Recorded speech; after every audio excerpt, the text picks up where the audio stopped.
Pues estamos encantados de encontrarnos una vez más aquí en el Hotel Westin Palace, en Plaza de las Cortes, en el número 7, para dar comienzo a un nuevo programa en el que vamos a hablar en esta ocasión de un tema como es la Inquisición con nuestro amigo César Cervera Moreno. Posteriormente nos vamos a ir a patear la calle de la mano de nuestro compañero Amadeo Álvarez, todo ello en unos momentos aquí en vuestro programa Se Buscan Locos por la Cordura.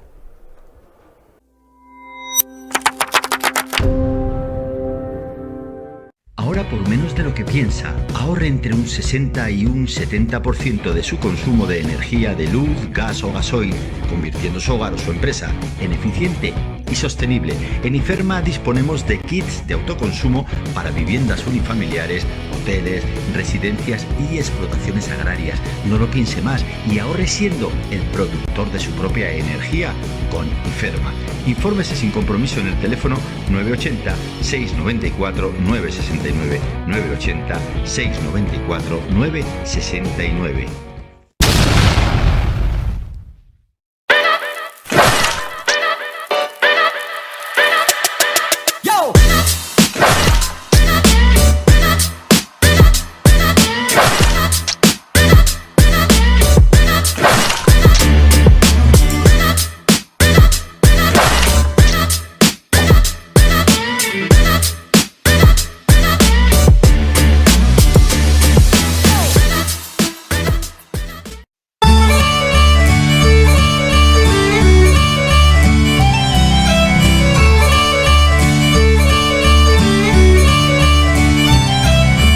Para degustar la excelente gastronomía de Galicia en Madrid, visita Restaurante Pulpería Botafumeiro. Restaurante Pulpería Botafumeiro, verdaderos especialistas en cocina gallega. Se encuentran ubicados en calle de la Parra, en el número 39, teléfono 91 472 70 54, 91 472 70 54. Restaurante Pulpería Botafumeiro, dirigido bajo la atenta mirada de la familia Álvarez.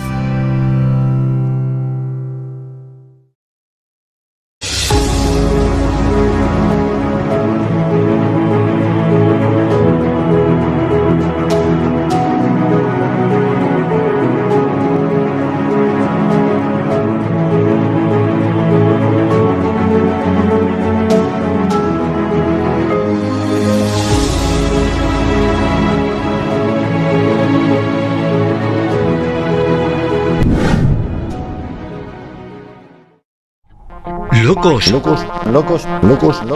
cuerdos. ¿Qué sentido tiene? Aquí solo se buscan respuestas. Desde el año 2015 se buscan locos por la cordura. Se buscan locos por la cordura. En nuestro canal de YouTube y para todo el mundo. Suscríbete y no te lo pierdas. Un programa presentado por José Macías. Suscríbete y no te lo pierdas.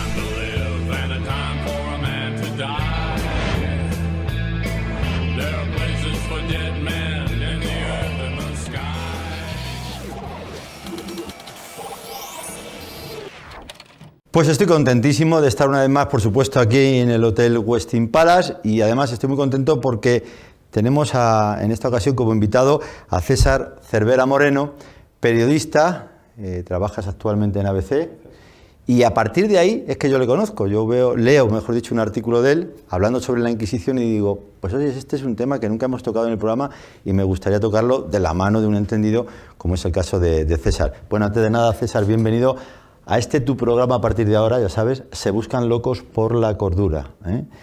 Yo cuando leí ese artículo tuyo hace poquito, pues dije, oye, esto de la Inquisición no es como piensas tú, José Macías, ni como piensa el común denominador de las personas. De hecho, mira, vamos a hacer una cosa, vamos a ir directamente, nuestro compañero Amadeo Álvarez está en la calle, le tenemos ahí pateando la calle, e intentando recabar alguna que otra opinión y preguntas de la gente de la calle para que veamos, para que tú nos contestes y demás. ¿Te parece? Fenomenal. Venga, pues vamos a la calle con Amadeo.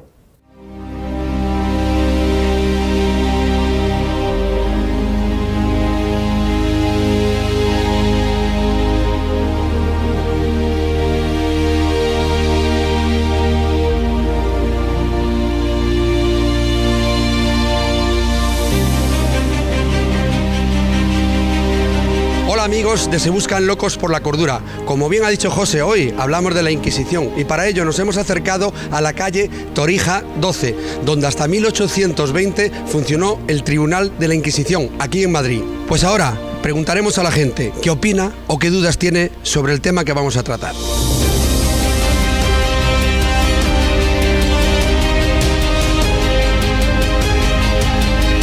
Hola amigo, te voy a decir una palabra y a ver qué se te ocurre. Inquisición. Bueno, no tengo muy buenos conocimientos de ello, pero sí que me gustaría saber en qué influyó la Inquisición en el pueblo español, tanto en lo bueno como en lo malo, en lo que haya podido afectar. Bueno, César, pues ahí tenemos la primera pregunta. Yo, un poco lo que te comentaba hace un momento, ¿no? Veo que hay mucho desconocimiento. Entonces, si no te importa, antes de contestar cómo influyó la Inquisición tanto en lo bueno como en lo malo, pues me gustaría que nos expliques un poco, así, de una forma muy breve, qué es o qué fue la Inquisición. Bueno, la primera cuestión, es cierto, yo creo que la gente, los españoles, tenemos un desconocimiento total de lo que es la Inquisición, a pesar de que está presente en la literatura, está presente en el cine, está presente en todos lados, ¿no? Es de hecho una de las cosas por las cuales más se puede distinguir a España fuera de España, o sea, en el cine, cuando tú tienes que representar a un español como malvado, lo que tiras siempre es del español inquisidor o directamente del fanático, le das ahí un toque de fanático y entonces es algo que está con nosotros. Yo precisamente escribo el artículo en ABC y varios artículos en esta misma senda para recordarle a la gente que la presencia multitudinaria que hay de la Inquisición en la mitología, en el imaginario colectivo, no corresponde con lo que fue la Inquisición o cuál fue la influencia que tuvo la Inquisición en España. La Inquisición se funda en 1479, es cierto que se había pedido previamente, ya en la época de Enrique IV se había pedido, Enrique IV de Castilla, se había pedido permiso al Papa para volver a crear la Inquisición. Por cierto, que en Castilla nunca se había conseguido, en toda la Edad Media, se había conseguido establecer la Inquisición. Porque estoy hablando de la Inquisición española. La Inquisición francesa no había habido en ningún momento interrupción, había existido siempre. Esa es otra de las cuestiones principales. ¿Por qué recordamos a la Inquisición española y no la Inquisición francesa o la Inquisición de cualquier otro país de Europa?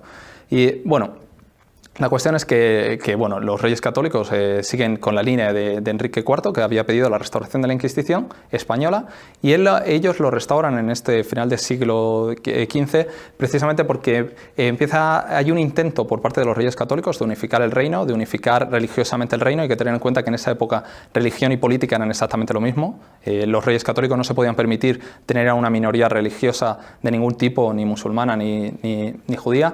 Porque además, y perdona que te corte, César, eran otros tiempos, lógicamente, la religión tenía muchísima más influencia en la vida de las personas, lógicamente, ¿no? Que ahora.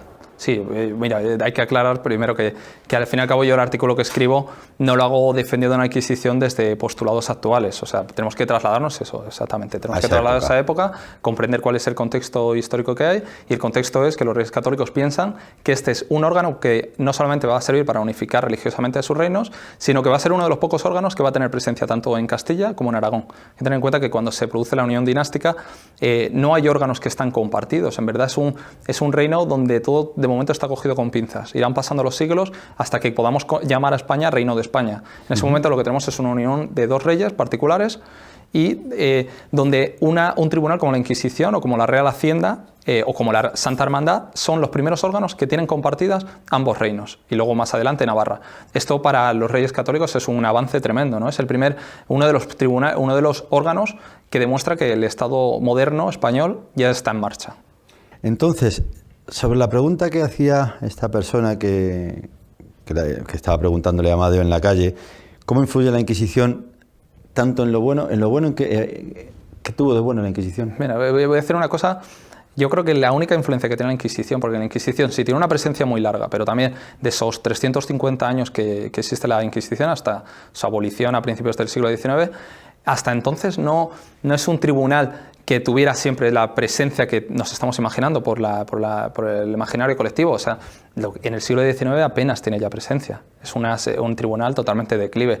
Entonces, yo creo que la mayor influencia que tiene la Inquisición a lo largo de la historia para los españoles y su mentalidad es precisamente el hecho de que nos hemos creído que tuvo mucha importancia. Sé que suena un poco extraño, pero la cuestión es que no nos hemos dado cuenta que un tribunal como la Inquisición existía en cualquier país vecino. Directamente existía, en Francia existía el mismo tribunal, solo que desconocemos los datos, desconocemos cómo actuaba. Pero para empezar existían los mismos tribunales, la misma equivalencia. Pero es que nos encontramos que en Inglaterra no existía la Inquisición, pero existía la persecución de la propia justicia del rey, porque el rey, hay que recordar que en Inglaterra es la cabeza de la Iglesia, a personas que no estuvieran en la senda religiosa, en la uniformidad religiosa que se esperaba. Tenemos la mentalidad que creemos que tenemos los españoles, la mentalidad esa fanática que creemos que nos ha trasladado la Inquisición, la tenemos con los holandeses. Los holandeses tampoco aceptaban a los católicos, hasta hace muy poco tiempo no nos aceptaban. Entonces, creo que la mayor influencia que tiene la Inquisición es habernos creído que tiene influencia. No creo que sea un órgano que vaya a representar o que pueda resumir ningún periodo de la historia de España. Antes comentabas, y hemos comentado, que hay mucho desconocimiento en este ámbito, en el ámbito de la Inquisición. Pero ¿realmente tenemos datos reales de lo que ocurría o no? Sí, totalmente. O sea, la cuestión pasa lo mismo con el tema de América, sobre el supuesto genocidio en América. El problema que tienen los españoles respecto a otras naciones es que tienen demasiada información. Los españoles, no sé si por cierta ingenuidad, tenemos esa costumbre de dejarlo todo por escrito o dejar. También es cierto que es cierto egoísmo, ¿no? Porque es dar una explicación al que esté el que esté por venir. Entonces, en los archivos de las Indias tenemos todo lo que se hizo en América, todo lo que tiene que ver con el comercio de América. El resto de países no tienen no hay un archivo igual a nivel de otros países que realizaron un poblamiento de un continente. O sea, nadie tiene esos conocimientos. Y con la Inquisición pasa absolutamente igual. O sea, es que nadie tiene reglamentado también todos los procesos que la Inquisición española. La Inquisición española reglamentaba, dejaba por escrito hasta las torturas que ejercía en muy pocos casos, en menos de un 2% de los casos, según Henry Kamen, que es un hispanista inglés. Incluso en los casos que se llegaba a dar la tortura, se dejaba registrado hasta las palabras de dolor que pudiera estar registrando el reo cuando se le estaba efectuando la tortura. Entonces tenemos unos datos bestiales de la Inquisición y eso ha jugado en contra de la propia historia de España, porque la han usado nuestros enemigos contra nosotros pensando que ellos no tenían nada que ocultar, cuando estamos viendo que se dan los mismos casos de intolerancia en el resto de Europa. Vamos a ir a la segunda pregunta, ¿te parece? Vamos allá. ¿Qué idea tiene usted de la Inquisición?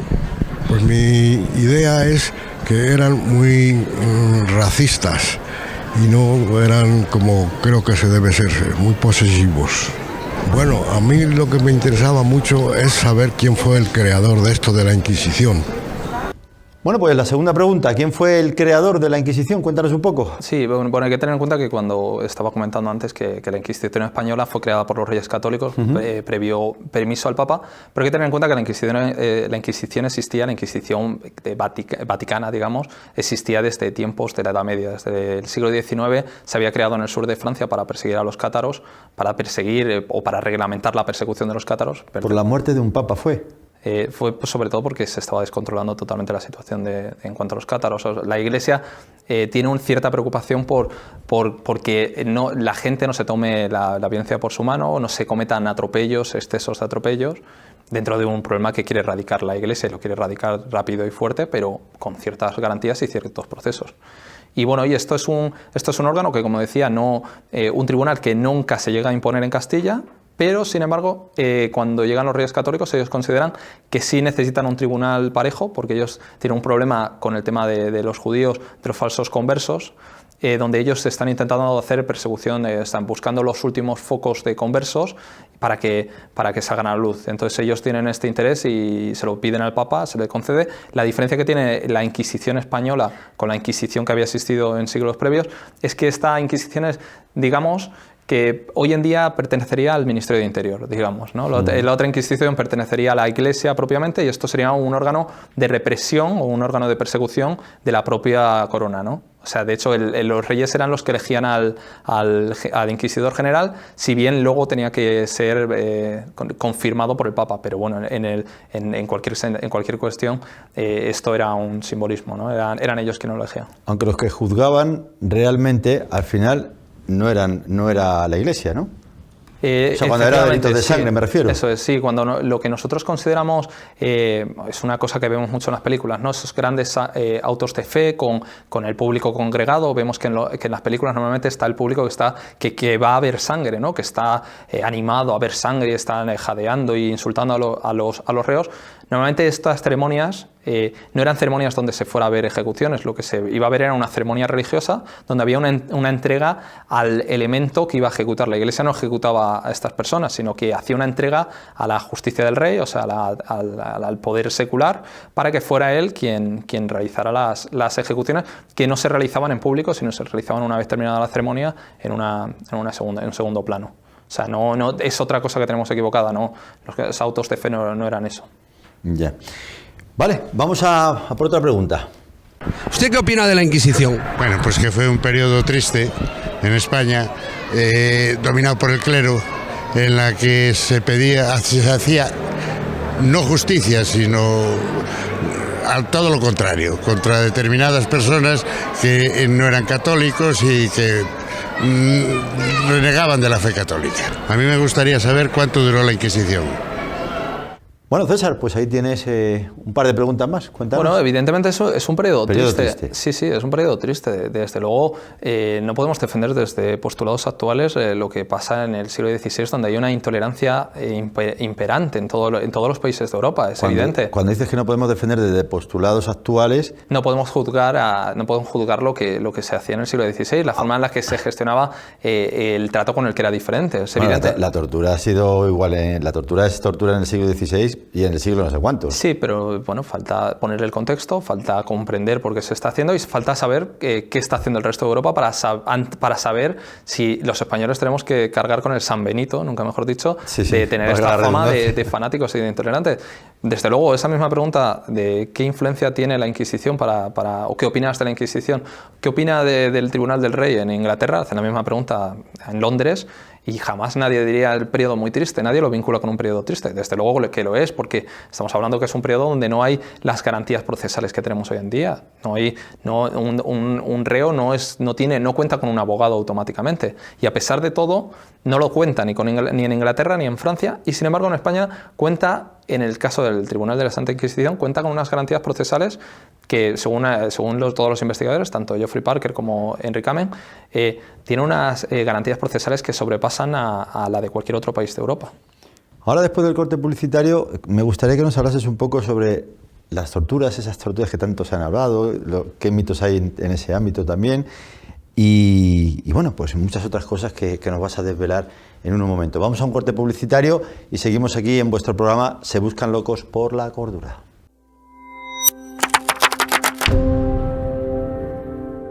Ahora, por menos de lo que piensa, ahorre entre un 60 y un 70% de su consumo de energía de luz, gas o gasoil, convirtiendo su hogar o su empresa en eficiente y sostenible. En Iferma disponemos de kits de autoconsumo para viviendas unifamiliares, hoteles, residencias y explotaciones agrarias. No lo piense más y ahorre siendo el productor de su propia energía con Iferma. Infórmese sin compromiso en el teléfono 980 694 969 980 694 969.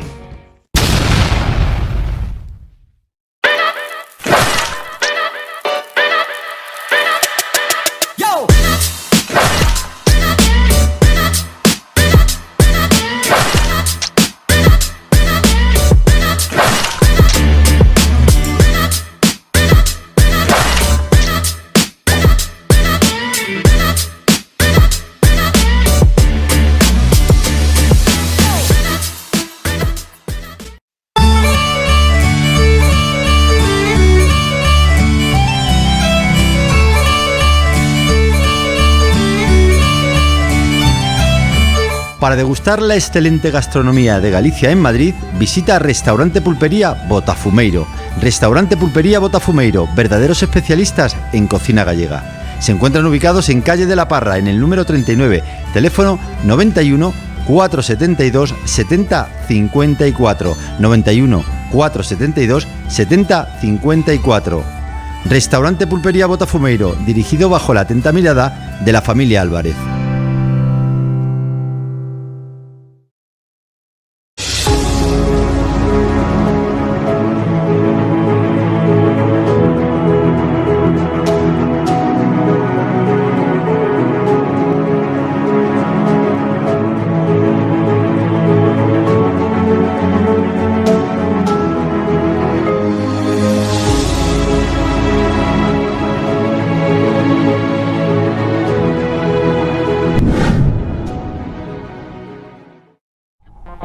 ¿Locos? ¿Locos? ¿Locos? ¿Locos? ¿Locos? ¿O cuerdos? ¿Cuerdos? ¿O cuerdos? ¿Qué sentido tiene? ¿Qué sentido tiene?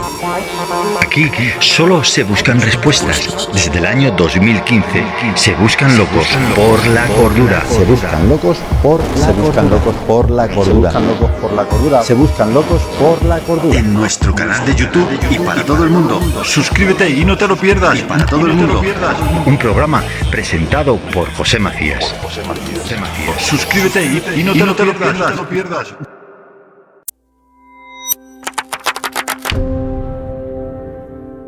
Vale, pues continuamos, César, aquí disfrutando contigo de esta charla que tenemos sobre este tema de la Inquisición. Vamos a ver otra de esas preguntas, ¿te parece? Fenomenal. A mí me gustaría saber si en las torturas exageraron o no. ¿A cuántas personas pudo afectar la Inquisición? Pues ahí tienes, el tema de las torturas. Bueno, en el caso de la Inquisición española es otra cosa que imaginamos en el cine y se nos vuela la imaginación de pensar todo tipo de torturas posibles. La Inquisición española solo permitía 3 tipos de torturas. Permitía la tortura del potro, la tortura también de la asfixia mediante simulación de asfixia, que es una cosa que sigue usando hoy en día la CIA, y un tercer tipo que era colgar a la gente de las muñecas. Y bueno, y estas torturas se permitían Pero permíteme, César. Se colgaban no sé si... ¿Era en la espalda? Era en la espalda, normalmente para dislocarte el sí. Y les dejaban caer del tirón, algo así, ¿no? Sí, era básicamente destrozar un poco la clavícula, destrozar el Vale, ¿y las otras dos? Las otras dos es la simulación por asfixia y luego el potro. El potro, que es el clásico estirar de las extremidades. ¿Eso era con el beneplácito de la Iglesia o no? Eso era con el beneplácito de la Iglesia, con un inquisidor presente que tenía que regular que al reo no se le hicieran más daño, que no se le cometieran daños a largo plazo, o sea, que fueran irreversibles estos daños. De hecho, se dan muchos casos de inquisidores que se han excedido con las torturas y han sido retirados de esta función, y se hacía normalmente con un médico en la sala, porque un médico y también un escribano que iba registrando todo lo que iba diciendo el reo para que quedara registro de que se estaba haciendo un proceso de una forma, digamos, humanitaria, ¿no? Dentro de lo que... César acaba de decir, perdona, con un inquisidor presente. Yo siempre había entendido que nunca estaban ellos presentes. No, ellos están presentes. Lo que no están presentes es en la ejecución, que es cuando se hace la entrega. El que ejecuta a los reos siempre es la corona. O sea, no, ellos simplemente hacen una entrega. De hecho, el auto de fe es eso, es una entrega al poder. O sea, para que la gente que nos está viendo no se líe. Cuando se mataba a la persona, ¿estaba el inquisidor presente o no? No, cuando se mata a la persona se le entrega. Cuando estamos hablando de torturas, estamos hablando que las torturas se realizan dentro de un proceso contra la persona, ¿no? Hay que tener en cuenta que la Inquisición perseguía todo tipo de delitos que iban más allá de lo que nosotros estamos pensando en cuanto a la moral. Por ejemplo, la Inquisición perseguía la falsificación de moneda, perseguía el plagio de libros, perseguía la pedofilia, perseguía delitos que hoy en día también siguen siendo perseguidos. Y entonces, dentro de este proceso se montaba, dicen los investigadores, los que han analizado las causas contra la Inquisición, en un 2%, solo en un 2% de todos los procesos que se abrieron, que se calcula que fueron en torno a 150.000 procesos en 350 años, cerca de un 2% de estos casos se realizó la tortura, solamente en un 2%. Entendemos que sobre todo en casos de extrema gravedad o en casos de la gravedad del hecho, ¿no? Tú has comentado que perseguían también el plagio de libros. Me imagino te refieres a la Biblia. Sí. Bueno, no, cualquier plagio. O cualquier otro libro. Sí, cualquier plagio. Puede ser un libro de haber plagiado el Quijote y habértelo atribuido. Perfecto. O sea, los derechos de autor. Sí, efectivamente. ¿Y esos derechos de autor cómo se castigaban? A ver, la Inquisición, realmente las ejecuciones que hacía, o sea, la sentencia de ejecutar y de quemar al fuego, bueno, quemar al fuego era un caso muy minoritario, porque además tú tenías la oportunidad siempre de arrepentirte en el último momento, confesar tus delitos y te arrepentía, y entonces en vez de quemarte al fuego se te mataba previamente con el garrote vil, y entonces luego se quemaba simbólicamente el cadáver en esfinge, ¿no? En el muñeco. El caso de la quema es minoritario. El caso de la ejecución de muertos también es un minoritario, afecta a, digamos, a un 5% de todos los procesos que hicieron Háblame en su historia. Háblame en vez de... El resto en vez de tantos por cientos, dime... Sí, bueno, el resto de condenas, la mayoría de las condenas que se realizaban era envío a galeras, a trabajar en galeras, envío simplemente una reprimenda, eso era también posible, o sea, una reprimenda pública, la exhibición de que has cometido el delito delante de la gente, que de hecho eran la mayor parte de las condenas eran condenas, digamos, benignas, o sea, digamos que no tenían condena de la propia prisión, ¿no? De pasar un tiempo en prisión, o sea, no, el caso de ejecución era minoritario.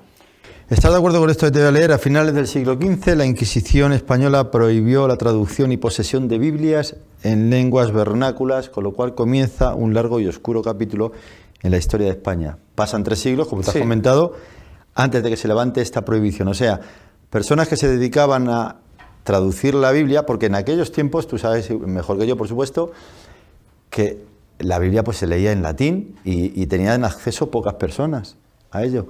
Claro, esta gente se dedicaba a tratar de traducir la Biblia, como el caso de Casiodoro de Reina, por ejemplo, ¿no? Y eran perseguidos por... Eran perseguidos, pero digámoslo ya, ninguna de estas personas es ejecutada o torturada por haber hecho la traducción de la Biblia. ¿En España? En España, efectivamente. Por eso yo siempre digo que tenemos que ver esa perspectiva histórica para ver qué es lo que estaba pasando en el resto de Europa, para comprender qué es exactamente la Inquisición.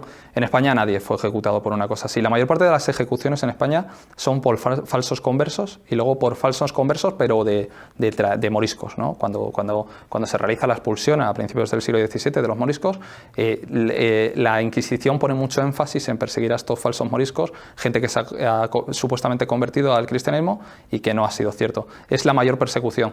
Tampoco es cierto la persecución de protestantes en España, básicamente porque en España no hubo apenas brotes protestantes. Se calcula que en total en España fueron ejecutados por cuestiones protestantes 12 personas en los 350 años de historia. Hay que tener en cuenta, y es cierto que aquí vuelvo a ver qué están haciendo los vecinos mientras tanto, que solamente en Francia fueron ejecutados más de 12.000 personas en un mismo día en la matanza de San Bartolomé en el siglo XVI por cuestiones de religión, o sea, por cuestiones de que eran hugonotes, que eran protestantes y que molestaban a los católicos, y se los ejecutaba evidentemente sin ningún proceso mediante.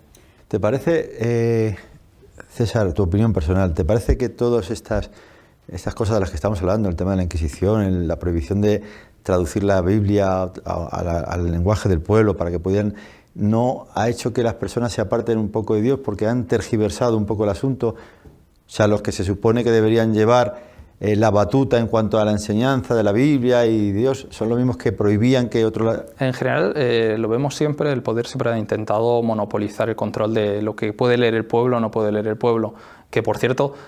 hay bastantes dudas de que cuando tú prohíbes un libro, ese libro deje de leerse, sino todo lo contrario. Probablemente decía un amigo que la mejor forma de hacer un bestseller es, aunque sea de un libro de álgebra aburridísimo, es prohibiendo ese libro. En ese momento vas a convertirlo en un bestseller y no va a dejar de leerse. En España no dejaban de leerse libros porque los prohibiera la Iglesia. Evidentemente la Iglesia tenía una actividad donde quería que sus ideas se impusieran, quiere regir la moral de la gente. Y cuando falta la Iglesia, cuando llegan los Borbones, que los Borbones son una dinastía que no comprende exactamente para qué sirve la Inquisición, ellos no es que quieran abolir la Inquisición, no quieren abolir los delitos que persigue la Inquisición, lo que quieren es coger los delitos que está persiguiendo la Inquisición y ser la corona, ser los tribunales del rey quien persigue esos delitos. Siempre el poder ha querido monopolizar qué libros se leen o no se leen. La forma de actuar de ellos, tú estoy seguro que has leído la Biblia y seguro que también que hasta la habrás estudiado, estarás de acuerdo conmigo en que no tiene nada que ver con el mensaje que aparece en esas páginas de la Biblia, ¿no? Sí, es fundamental ser tú el que está contando lo que aparece en el libro para que sigas teniendo tú el poder y tener la influencia. Eso es evidente. Entonces, ¿estás de acuerdo conmigo que al final...? Estoy totalmente de acuerdo, pero sí que creo que el movimiento protestante, o sea, no digo el movimiento protestante, sino la historiografía anglosajona, que no deja de ser la heredera de ese movimiento protestante, nos ha contado que la reforma se realiza por una cuestión de ideas, una cuestión de que hay gente que quiere leer la Biblia, y el Papa no los deja leer la Biblia de forma natural. Y creo que ellos han trasladado que esa es la base del movimiento protestante. No, el movimiento protestante no tiene ningún interés con el tema de las ideas. Lo que tiene es un interés, entre otras cosas, un poco nacionalista. Tú lo que estás es harto de que el Papa de Roma, que es un tipo que vive en Roma, en un país del sur de Europa, esté dominando y esté mandando sobre tu país, que es un país de Alemania del norte, o Holanda, o Inglaterra. Son países que simplemente lo que ocurre en la Edad Moderna es que son países que quieren tener su propia autonomía, también religiosa. De hecho, volvamos a lo mismo, la cabeza de la Iglesia inglesa es el rey de Inglaterra, o sea que es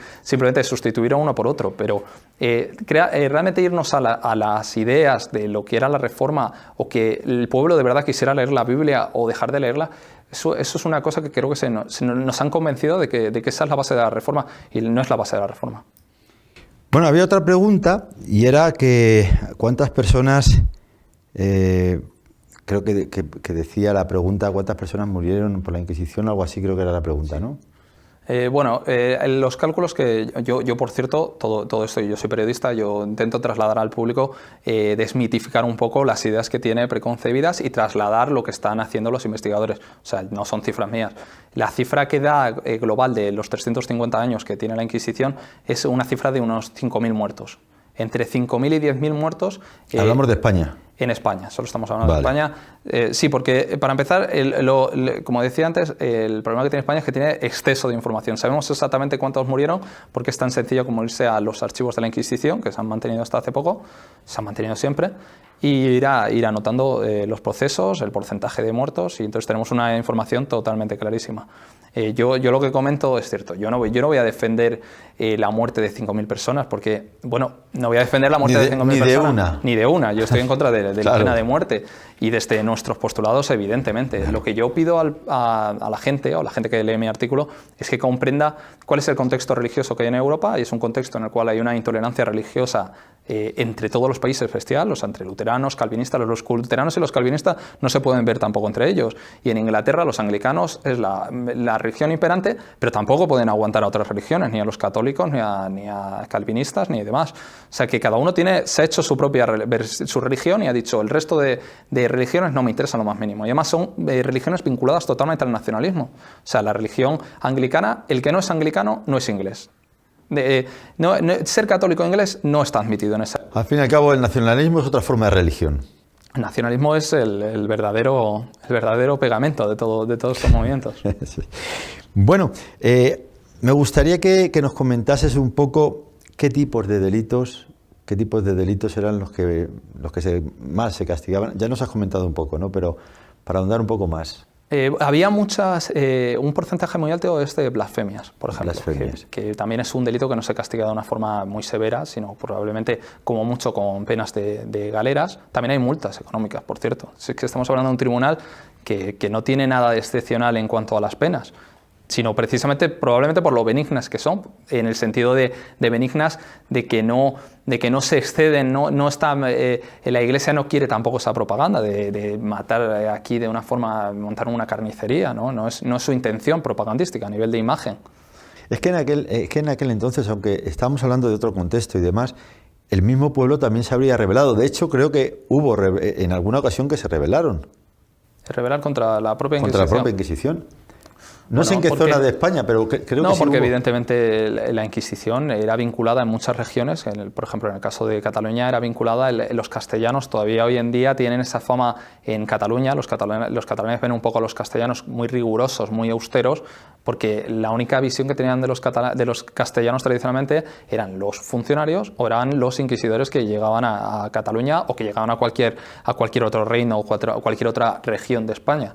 O sea que realmente es un tribunal que la gente vinculaba con el rey, y si tú querías fastidiar al rey, ibas contra esto. Si querías fastidiar al poder, ibas contra este tribunal. Nos quedan solo un par de minutos. César, como yo decía antes, este sería un programa para charlar contigo un par de horas, no media hora, mucho más y largo y tendido. Solo decir que tanto tú como yo, que hemos leído y hemos estudiado ese libro maravilloso, el libro más perseguido de la historia de la humanidad, la Biblia, por cierto, el mensaje es muy diferente a todo lo que estamos hablando, y tú lo sabes, igual que yo.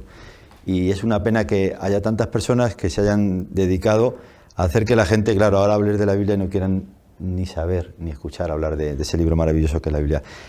Por otro lado, sí recomendamos este libro que es uno de los libros, una de las obras de mi amigo César Cervera Moreno, Los Austrias, el imperio de los chiflados. Los Austrias, lo pongo en esta cámara, el imperio de los chiflados. Este es tu primera... Es mi primer libro, que ahora se ha hecho en versión bolsillo, y entonces vamos a aprovechar para invitar claro, aquí vamos a hacer una buena toma de este libro, que además me gusta mucho la portada, está muy bonita la portada. Bien, el imperio de los chiflados, los Austrias, muy acorde con el programa. Bueno, César, pues nada, en otra ocasión a lo mejor te volvemos a molestar, porque es Encantado. un placer de verdad charlar contigo, Encantado. y ver la preparación que tienes en este ámbito, como en muchos otros. Bueno, pues vamos a ir a un corte publicitario y después nos vamos con don Amadeo Álvarez a patear la calle. Bueno, realmente se va él a enseñarnos algunos de esos locales que colaboran con el programa. En un momento seguimos aquí en Se Buscan Locos por la Cordura.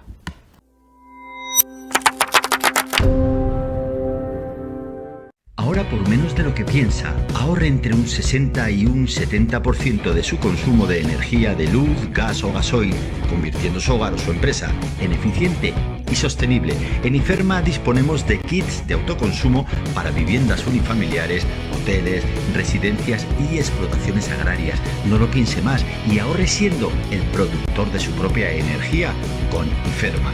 Infórmese sin compromiso en el teléfono 980 694 969, 980 694 969.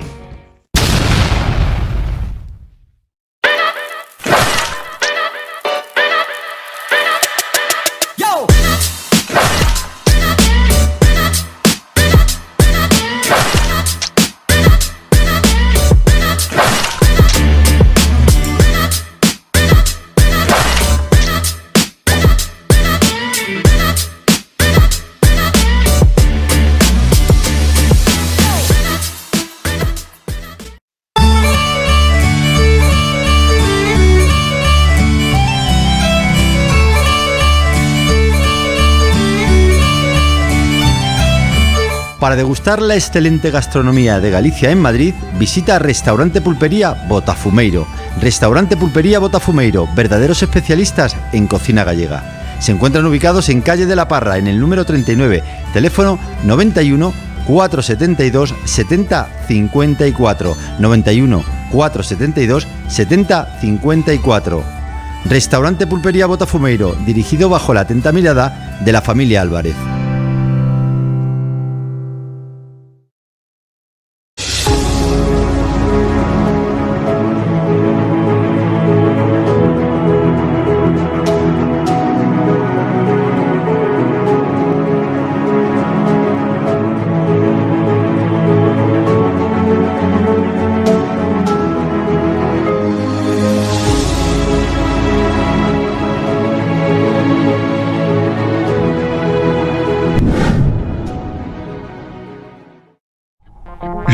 Locos. Locos.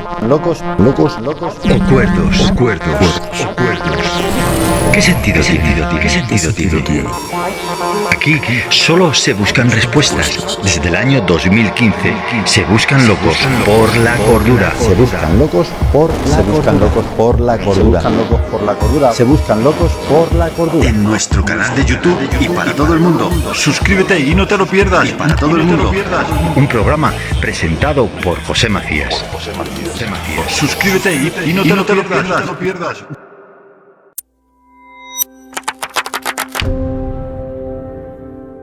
Bueno, don Amadeo, me estabas preguntando hace un momento que dónde consigo las gafas. Parece mentira, don Amadeo, que me hagas tú esa pregunta. Ya, pero es que... Mira qué faldón, mira. Vale. Óptica Canalejas. Te voy a volver a repetir. Calle Príncipe número 1. Óptica Canalejas, calle Príncipe número 1. Aquí al ladito, si es que están aquí al ladito. Mi amigo Ángel, tu amigo Ángel, mi amiga Marta, tu amiga Marta. Óptica Boutique Canalejas. Donde, desde hace mucho tiempo ya, y yo encantado, José Macías va a hacerse sus gafas y es la única óptica que se anuncia aquí en este bendito, lo de bendito entre comillas, programa.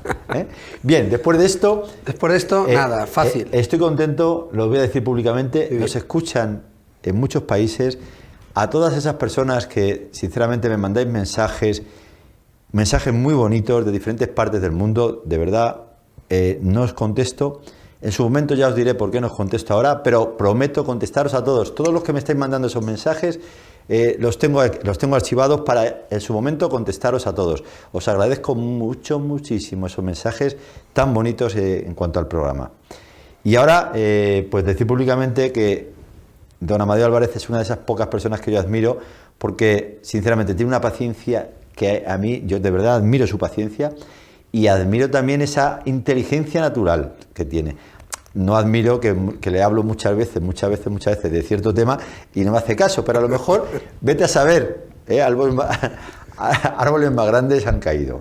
Bueno, Amadeo, gracias por estar una vez más conmigo, aguantándome. ¿Cuántos años llevas ya? Pues unos cuantos, pero bueno, le voy a agradecer sus palabras también yo, pero yo creo que lo bueno va a ser lo que vamos a ir a ver. O sea, tú no eres capaz de decir yo también te quiero, o sea, no. Tú directamente a lo positivo. A lo positivo. Bueno, pues vámonos a patear la calle. Hoy nos vamos a ir a la calle Ferrat número 44, ¿cómo se come ahí? Al nuevo puerto de Vigo.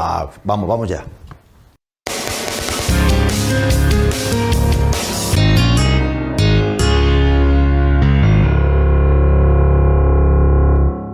Hola amigos, hoy nos encontramos en un rincón de la buena gastronomía de Galicia, aquí en Madrid, en la calle Ferraz número 44, restaurante El Nuevo Puerto de Vigo.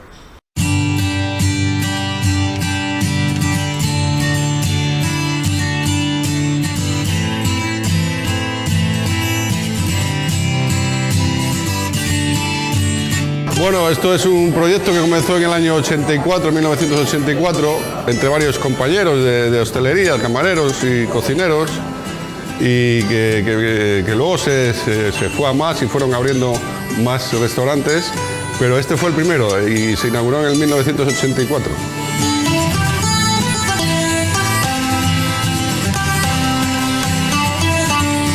Puerto Vigo porque somos la mayoría, somos de unas aldeitas cerca de Vigo, a 40 kilómetros aproximadamente, y la aldea como tal era poco conocida y buscamos un nombre emblemático cerca de allí, y qué mejor que el Puerto de Vigo.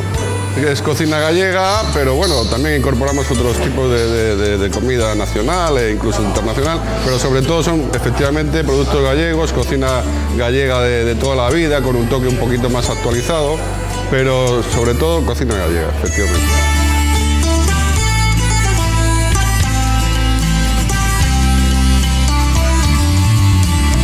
Pues seguimos en este maravilloso restaurante como es Puerto de Vigo, y ahora nos vamos a adentrar en su corazón para que veáis su maravillosa gastronomía, así que acompañarme. Aquí en este restaurante lo que más se está vendiendo últimamente son menciones Puerto de Vigo, que es lo que más demanda la gente, las zamburiñas, que son de las mejores que hay por aquí en el barrio, luego claro, el pulpo, la merluza, la gallega. Tenemos aquí también un poco de marisquito que vendemos. Ahora también últimamente estamos vendiendo mucho la lubina a la sal y todo tipo de pescados. Tenemos las ostras, el chuletón de buey, que también está, aquí está la pinta. Y de postre, nuestra especialidad, las fillobas de la casa. Soy el cocinero del Puerto de Vigo. Os invito a todos a que vengáis a probar nuestros productos al restaurante Puerto de Vigo.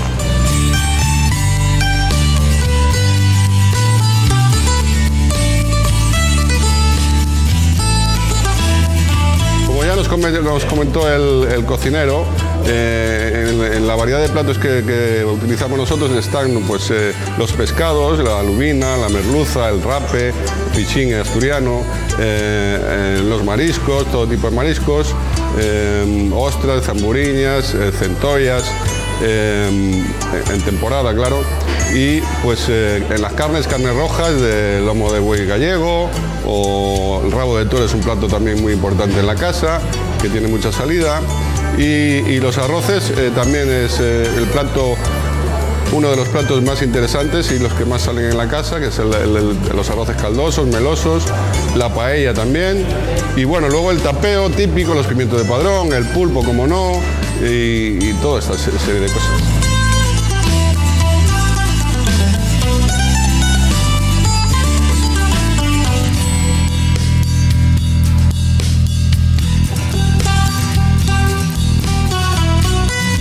cocina gallega en general es bastante clásica y tradicional, pero se fundamenta en la materia prima. Si tenemos una materia prima de primera calidad, pues tenemos asegurado el proyecto.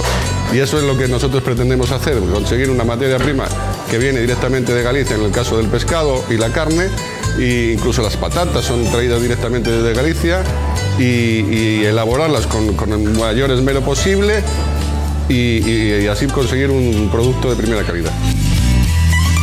Bueno amigos, os esperamos aquí en el restaurante Nuevo Puerto Vigo, en la calle Ferraz 44 en Madrid, para poder degustar nuestros platos y poder atenderles con el mayor esmero. Muchas gracias.